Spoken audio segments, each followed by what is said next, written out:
Nais na sangguniang panlalawigan ng South Cotabato na tuluyan ng may sa batas ang pagpapatupad ng zero balance billing sa lalawigan bago matapos ang kasalukuyang termino ng mga opisyal. Ayon kay Vice Governor at SP Presiding Officer Arthur Pique Jr., nakapaghain na ng mga amyanda sa panukala si Committee on Health Chair at Board Member Ervin Luntao.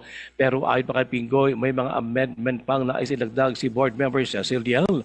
Targetan niya na maprobahan ito ngayong buwan. Sinabi pa ng Vice Gobernador na bagamat ipinatutupad ng zero balance billing, ito ay sa pamamagitan ng isang executive order. Binigyan ni Pinggoy na mas mahalagang maisabatas ito sa pamamagitan ng ordinansa upang maging permanente at hindi na nakadepende pa sa anumang executive issuance.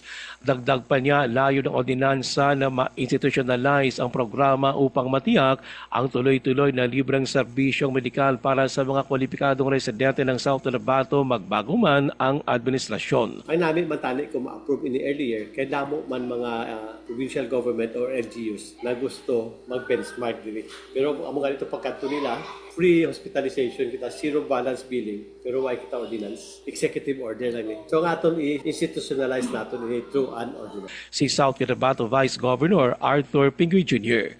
Ruel Usano, NDBC Bida Balita.